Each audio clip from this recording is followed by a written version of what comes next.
आज हम बॉलीवुड की एक बेहद खास अदाकारा रेखा, उनके जीवन और करियर पर थोड़ी गहराई से बात करेंगे। हमारे पास कुछ दस्तावेज हैं जिनसे ये कहानी उभरती है। तो शुरुआत करते हैं एक नज्म से जो हमें मिली है।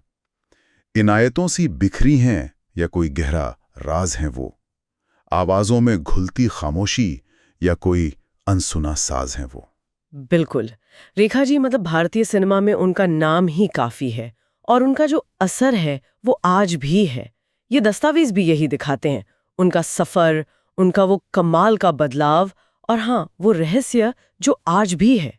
हाँ, तो इन दस्तावेजों में जिक्र है उनके शुरुआती जीवन का। भानुरेखा गणेशन, जन्म 10 अक्टूबर 1954 मद्रास में। माता पिता जेमिनी गणेशन और पुष्पावल्ली, साउथ के जाने माने नाम। पर यह भी पता चलता है कि रेखा के जन्म के समय वो शादीशुदा नहीं थे। और एक और बात जो इन कागजों से सामने आती है वो है परिवार की आर्थिक स्थिति थोड़ी तंगी थी। इसी वजह से सिर्फ 13 साल की उम्र में उन्हें स्कूल छोड़ना पड़ा और फिल्मों में आना पड़ा। हाँ, और एक जगह लिखा भी है, उन्हें ऐसा महसूस होता था जैसे वो बिन बुलाए मेहमान हो घर में। सही कहा। और ये स्रोत ये भी बताते हैं कि शुरुआती दौर कितना मुश्किल था उनके लिए। एक तो हिंदी नहीं आती थी, फिर लुक्स को लेकर बातें होती थीं और माँ बाप का नाम, उसका भी दबाव था। तो चुनौतियां बहुत थीं। बिल्कुल, लेकिन शायद इन्हीं चुनौतियों ने वो उस बदलाव की जमीन तैयार की जिसका जिक्र इन दस्तावेजों में काफी है।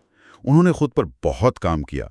वजन कम करना, स्टाइल बदलना, हिंदी सीखना, ये सब तो दिखता है। हाँ, पर ये सिर्फ ऊपरी बदलाव नहीं था। ये बात इन दस्तावेजों से साफ होती है। ये अंदर से एक एक्ट्रेस का निखरना था, खुद को साबित करना था और देखते ही देखते वो एक स्टाइल आइकन बन गई। सही बात। और ये सिर्फ स्टाइल की बात नहीं थी, एक्टिंग में भी। घर, खूबसूरत और हाँ उमराव जान, इन फिल्मों का जिक्र है जो दिखाती हैं कि वो कितनी वर्सटाइल थी। बिल्कुल, उमराव जान तो मील का पत्थर थी उनके करियर में। उन्होंने वो सारी शुरुआती आलोचनाओं को जैसे गलत साबित कर दिया। अच्छा, करियर के साथ साथ उनके निजी जीवन का भी जिक्र इन दस्तावेजों में खूब मिलता है।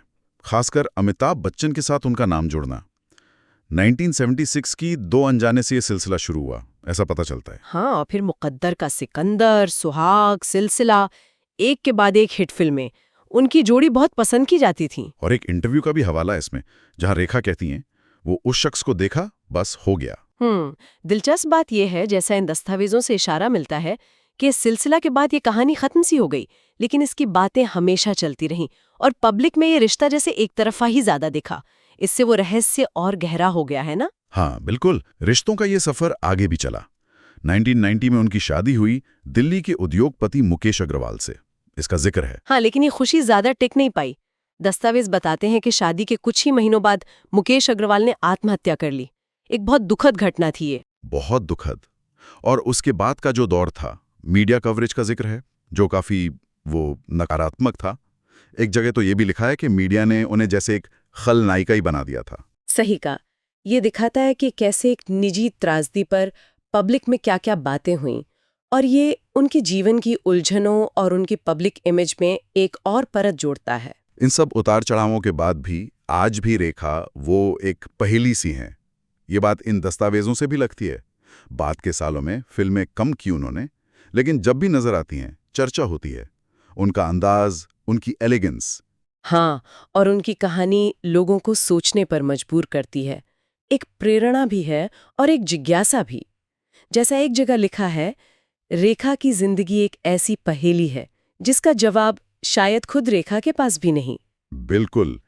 तो हमने इन दस्तावेजों के जरिए देखा रेखा का वो मुश्किल शुरुआती दौर, उनका कमाल का ट्रांसफॉर्मेशन, यादगार रोल, वो चर्चित रिश्ते और जीवन की त्रासदियां। हाँ, वो सच में अनकही कहानी लगते हैं। जैसा किसी ने कहा है, रेखा सिर्फ एक नाम नहीं, एक पूरी दास्तान है जो शायद अभी भी लिखी जा रही है। सही कहा। तो ये पूरी बातचीत एक सवाल जरूर छोड़ जाती है। हाँ, कि रेखा का जो ये स्थायी रहस्य है वो हमें स्टारडम, प्राइवेसी और पब्लिक में बनने वाली कहानियों के बारे में आखिर क्या सिखाता है।